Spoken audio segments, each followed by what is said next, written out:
Hello student, welcome to equator academy Dehradun. और हम लोग अब शुरू कर रहे हैं इंडियन पॉलिटी का लेक्चर नंबर 1। तो सबसे पहले लेक्चर नंबर 1 में हम लोग लेंगे जो चैप्टर जो लगभग कभी कभार 1 से 2 क्वेश्चन आपके एग्जाम में इस चैप्टर से आ जाते हैं।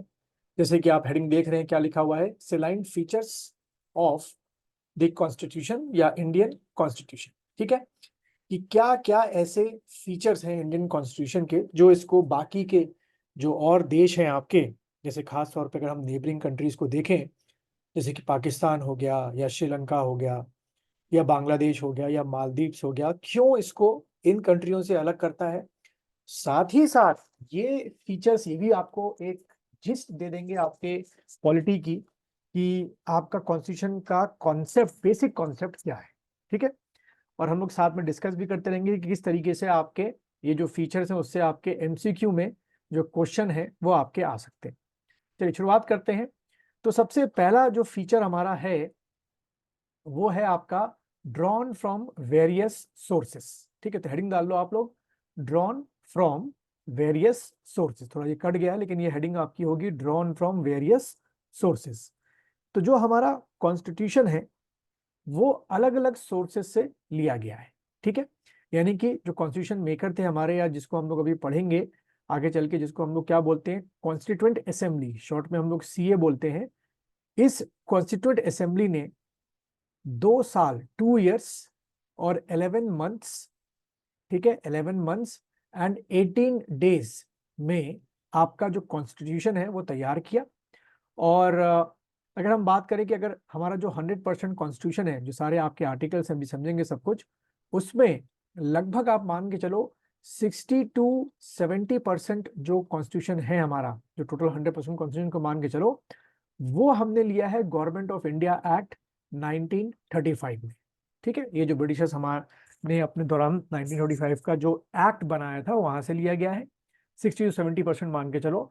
एंड रिमेनिंग जो आपका 30 to 40% जो कॉन्स्टिट्यूशन है या जो उसके प्रोविजंस हैं, वो हम लोगों ने इन जो कंट्री आप देख रहे हैं वहां से आपका लिया गया। जैसे कि ये आपको लिखना पड़ेगा थोड़ा सा वीडियो को पॉज करके, जैसे कि ब्रिटेन से, ठीक है, ब्रिटेन से हमने क्या लिया, पार्लियामेंट्री फॉर्म ऑफ गवर्नमेंट। ठीक है, अब ये पार्लियामेंट्री फॉर्म ऑफ गवर्नमेंट क्या होती है, जिसमें आपका प्रेसिडेंट है, उसके बाद लोकसभा है, उसके बाद आपकी राज्यसभा है। कैसे लोकसभा के मेंबर का इलेक्शन होता है, कैसे राज्यसभा के मेंबर का इलेक्शन होता है, कैसे प्रेसिडेंट का इलेक्शन होता है, उनकी हर एक की पावर्स क्या क्या है, लिमिटेशंस क्या क्या है, ये सब हम पार्लियामेंट्री फॉर्म ऑफ गवर्नमेंट में पढ़ते हैं। This feature has been taken from the Britishers. Now अगर हम बात करें आपके एमसीक्यू क्वेश्चन की, तो आपके एमसीक्यू में यहां से क्वेश्चन कैसे बन सकता है, क्वेश्चन कुछ इस तरीके से बनेगा कि पार्लियामेंट्री फॉर्म ऑफ गवर्नमेंट बताओ, आउट ऑफ दीज 4 हमने किस कंट्री से अडॉप्ट की या हमने किस कंट्री से ली। तो आपने टिक करना है यूनाइटेड किंगडम, या उसकी जगह क्या लिखा होगा, ब्रिटेन आपका लिखा होगा। ठीक है, दूसरा फीचर जो हमने ब्रिटेन से लिया है, रूल ऑफ लॉ। ठीक, ये सेकंड हमारा फीचर हो गया, यानी कि हमारे यहाँ रूल ऑफ लॉ होगा। हम ये नहीं देखेंगे कि वो किस कास्ट का है, किस रिलीजन का है, मेल है कि फीमेल है। अगर उसने लॉ को तोड़ा है तो लॉ सबसे बड़ा है, और हमारे देश में रूल ऑफ लॉ चलेगा, ना कि किसी और का लॉ चलेगा।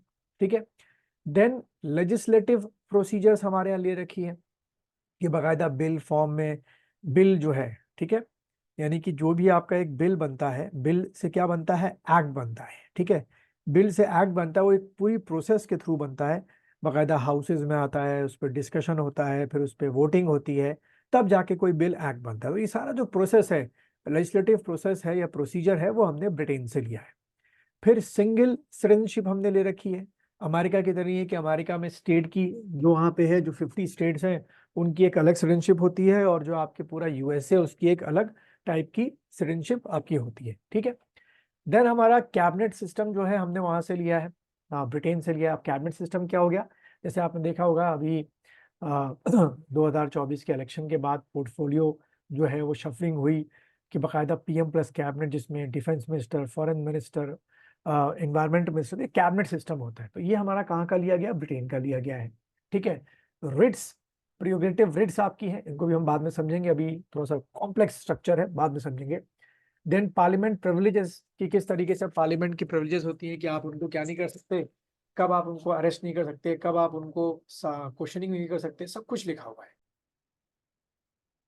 देन अगला फीचर देखें, बैक कैमरल, ठीक है, 2 हाउसेस की बात हो रही है यहाँ पर।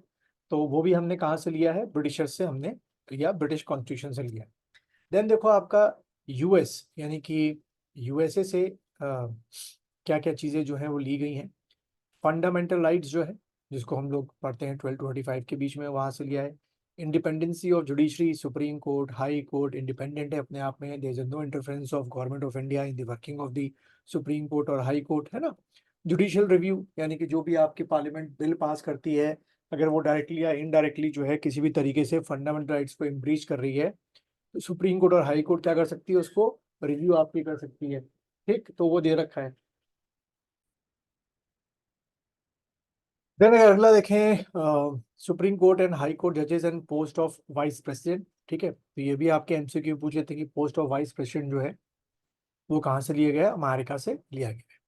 देन आयरिश, या जिसको हम लोग आयरलैंड भी कहते हैं, यहाँ की आपने एक सुना होगा पर्सन हमारे इंडिया में आई थी और काफी साल रही, यानी कि मैं बात कर रहा हूँ किसकी, एनी बेसेंट की।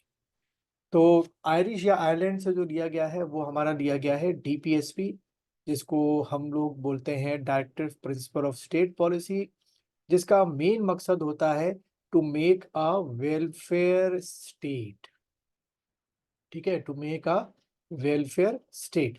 तो ये क्वेश्चन भी आ जाता है कई बार कि किस पार्ट में या किस में आपका the concept of welfare state लिखा हुआ है, तो आपने टिक करना है डीपीएसपी में लिखा हुआ है to make a welfare state. No the nomination members to Rajya Sabha, जैसे कि हम जानते हैं कि 12 आपके राज्यसभा के जो मेंबर्स होते हैं that has been nominated by the president. और आगे हम लोग चल के पढ़ेंगे कि जो ये 12 मेंबर्स होते हैं they belongs to different categories, ठीक है।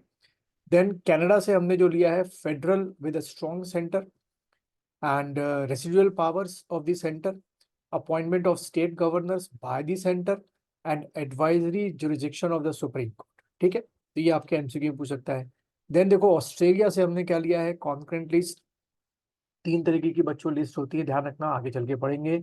एक आपकी होती है यूनियन लिस्ट, एक आपकी होती है स्टेट लिस्ट, एक आपकी होती है कॉन्करेंट लिस्ट। तो इसमें भी बहुत डीप में चीजें हैं जो आगे चल के पढ़ेंगे। फ्रीडम ऑफ ट्रेड है, आप इंटर स्टेट भी कर सकते हैं, इंटरनेशनल भी कर सकते हैं।